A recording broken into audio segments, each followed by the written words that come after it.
வணக்கம். இன்னைக்கு நாம பார்க்க போற ரெசிபி வந்து ஆலு பராத்தா.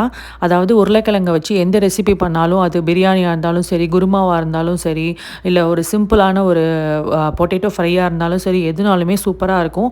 அதுலயும் ஆலு பராத்தா வந்து நம்ம சைட் டிஷ்ஷே இல்லாம செம்மையா சாப்பிடலாம். இதோட ஒரு சிம்பிளான கிரீன் சட்னி எப்படி பண்றது அப்படிங்கிறத நம்ம பார்க்கலாம் இன்னைக்கு. இன்னைக்கு நான் வந்து ஒரு 1 1/4 கப் போல கோதுமை மாவு எடுத்திருக்கேன். அதோட ஒரு 2 டீஸ்பூன் போல ஆயில் சேர்த்துக்கோங்க. இதோட கொஞ்சமா உப்பு ஒரு டீஸ்பூன் போல் ஒரு சின்ன டீஸ்பூன் உப்பு சேர்த்துட்டு கொஞ்சம் கொஞ்சமாக தண்ணி விட்டு ஒரு நல்ல ஒரு சாஃப்டான மாவாக நம்ம பிசைஞ்சு வச்சுக்கலாம். இதை கொஞ்சம் கொஞ்சமாக தண்ணி சேர்த்துட்டு இந்த மாதிரி மாவாக பிசைஞ்சுக்கோங்க. மாவு பிசைஞ்சாச்சு. இது அப்படியே இருக்கட்டும். ஒரு 20 மினிட்ஸ் போல் அப்படியே இது ஊறட்டும். அடுத்ததாக நம்ம வந்து ஸ்டஃபிங் ரெடி பண்ணிடலாம்.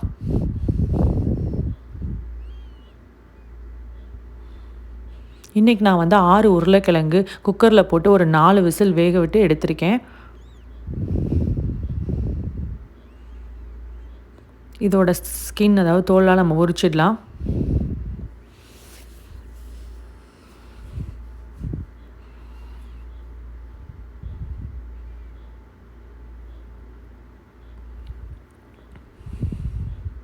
இதை நல்லா மசிச்சிருங்க. கையிலையோ இல்லை இந்த மாதிரி ஒரு மேஷர் வச்சோ நம்ம மசிச்சிட்டோம் அப்படின்னா சின்ன ஒரு உருளைக்கிழங்கு துண்டு கூட இல்லாமல் நல்லா மசிச்சிடலாம். ஏன்பான்னா ஸ்டஃபிங் பண்ணும்போது நம்மளுக்கு வந்து அதோட உருளைக்கிழங்கு மிக்சர் வந்து நம்மளுக்கு வெளியே வராமல் இருக்கும். அதுக்காக மேஷர் யூஸ் பண்ணி மசிச்சிங்கன்னா ரொம்ப நல்லாயிருக்கும். நல்லா மசிச்சாச்சு. இதோட வந்து 1 டீஸ்பூன் மிளகாத்தூள், 1 டீஸ்பூன் மல்லித்தூள், ஒரு சின்ன துண்டு இஞ்சி பொடியாக நறுக்குனது, இதோட 2 பச்சை மிளகா பொடியாக நறுக்கி எடுத்திருக்கேன். அடுத்தது ஆம்ச்சூர் பவுடர், அதாவது ட்ரை மேங்கோ பவுடரு. இது ஒரு 1/4 டீஸ்பூன் போல் சேர்த்துக்கோங்க. இது ஒரு நல்ல புளிப்பு சுவை கொடுக்கும், அதுக்காக இதை சேர்த்துருக்கேன். அடுத்ததாக கொஞ்சம் கொத்தமல்லி தழை பொடியாக நறுக்குனது, இதோட உப்பு 1 டீஸ்பூன் போல் சேர்த்துக்கோங்க. சேர்த்துட்டு நல்லா மிக்ஸ் பண்ணி கலந்து விட்டுருங்க.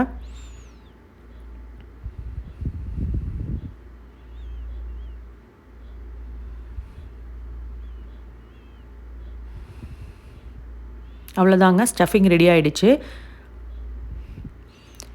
இப்போ நம்ம மாவு பிசைஞ்சு வச்சுருந்தோம் இல்லையா, அதை வந்து சின்ன சின்ன உருண்டையாக நம்ம உருட்டி எடுத்துக்கலாம். லைட்டாக எண்ணெயை தொட்டுக்கோங்க.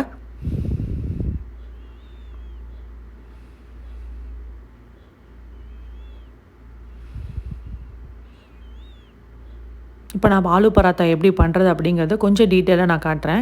ஃபஸ்ட்டு வந்து மாவு பக்கத்துலேயே ஒரு பவுலில் வந்து நீங்கள் மாவு வச்சுக்கோங்க. அப்பப்போ இந்த மாதிரி டஸ்ட் பண்ணிக்கிட்டிங்க அப்படின்னா நம்ம எண்ணெய் தொட தேவையில்லை. இந்த மாதிரி மாவு பக்கத்தில் வச்சுட்டு அதை தொட்டு தொட்டு தேய்ச்சிங்க அப்படின்னா நம்மளுக்கு ஈஸியாக இருக்கும்.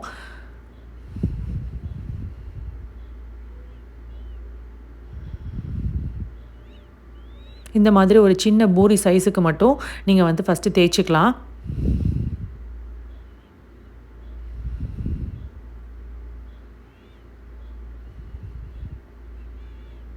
தேய்ச்சிட்டு இப்போ நம்ம வந்து ஒரு 2 பெரிய ஸ்பூன் அளவுக்கு நல்லா வந்து ஸ்டஃபிங் ரெடி பண்ணிக்கலாம்.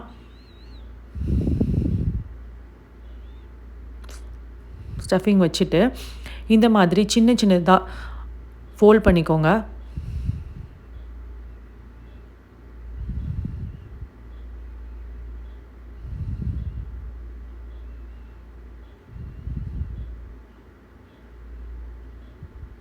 ஃபோல்ட் பண்ணிவிட்டு இதை நல்லா சுருட்டி விட்டுட்டு மேலே உள்ள எக்ஸஸை மட்டும் எடுத்துருங்க. இந்த மாதிரி சுருட்டும் போது பார்த்திங்கன்னா ஓட்டை விழாமல், அதாவது ஸ்டஃபிங் வெளியே தெரியாமல் பார்த்துக்கோங்க. அப்போ தான் வந்து தேய்க்கும் போது ஸ்டஃபிங் வெளியே வராது.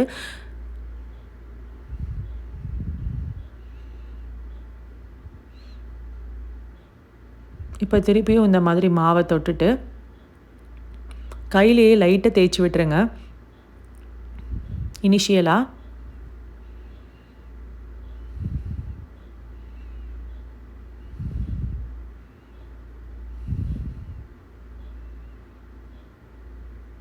இப்போ நம்ம வந்து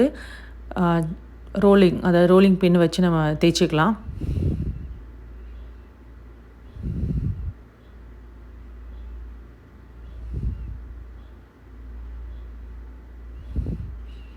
ரொம்ப மெல்லிசாவும் தேய்ச்சிட வேண்டாம், அதே சமயம் வந்து ரொம்ப மொத்தமாகவும் தேய்ச்சிட வேண்டாம். ஓரளவு நம்மளுக்கு வந்து இந்த மாதிரி இருந்தால் போதும். பார்த்தீங்கன்னா ஸ்டஃபிங் வந்து ரொம்ப வெளியே வந்திருக்காது. நம்மளுக்கு தேய்க்கிறதுக்கும் ஈஸியாக இருக்கும். தோசைக்கல் சூடாயிடுச்சு. இப்போ நம்ம வந்து இதை நம்ம ஒரு சைடில் வந்து ஒரு 10 செகண்ட்ஸ் இருக்கணும் அப்படியே. இப்போ நம்ம இது மேலே கீயோ இல்லை பட்டரோ இல்லை ஆயிலோ நம்ம யூஸ் பண்ணிக்கலாம். நான் வந்து இன்றைக்கி கீ அப்ளை பண்ணியிருக்கேன்.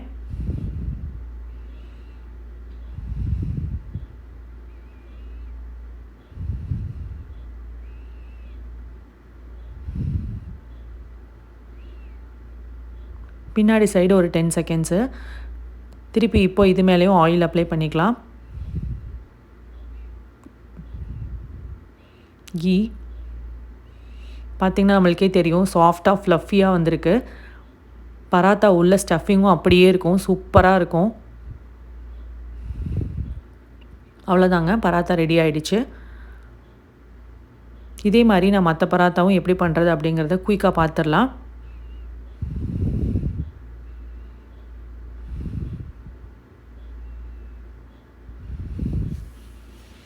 காரம் வந்து நீங்கள் உங்களோட டேஸ்ட்டுக்கு ஏற்ற மாதிரி நீங்கள் கூட்டவோ குறைக்கவோ செஞ்சுக்கலாம். இதில் வந்து நீங்கள் கரம் மசாலா கூட ஆட் பண்ணுவாங்க. கரம் மசாலா டேஸ்ட்டு பிடிக்கிறவங்க அது கூட ஒரு 1/2 டீஸ்பூன் நீங்கள் ஆட் பண்ணிக்கலாம்.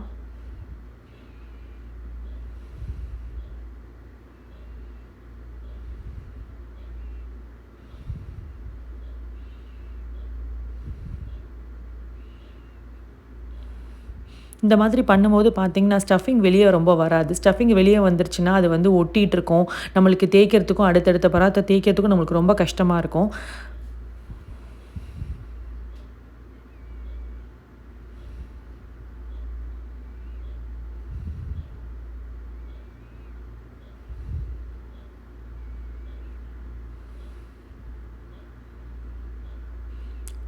ஒரு சைடில் ஒரு 10 செகண்ட்ஸ், அப்புறம் ஆயில் அப்ளை பண்ணிடுங்க. அப்புறம் திருப்பிட்டு இன்னொரு சைடில் ஒரு 10 செகண்ட்ஸ்.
அவ்வளோதாங்க, சூப்பரான டேஸ்டியான ஃப்ளஃபியான ஆலு பராத்தா ரெடி ஆகிடுச்சு.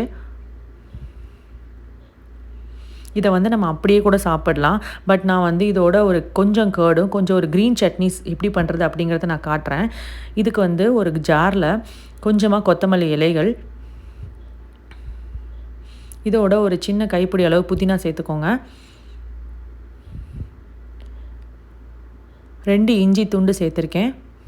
3 பல்லு பூண்டு,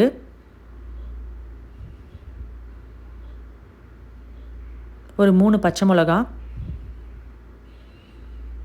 ஒரு பெரிய ஸ்பூன் அளவு பொட்டுக்கடலை, பெருங்காயம் ஒரு 1/2 டீஸ்பூன், சின்ன டீஸ்பூன். இது வந்து சாட் மசாலா. இதுதான் இதோட சீக்ரெட் இன்க்ரீடியண்ட்டு. ரொம்ப டேஸ்ட்டாக இருக்கும். கொஞ்சமாக உப்பு சேர்த்துட்டு கொஞ்சமாக தண்ணி சேர்த்து இதை நல்ல பேஸ்ட்டாக அரைச்சிக்கலாம்.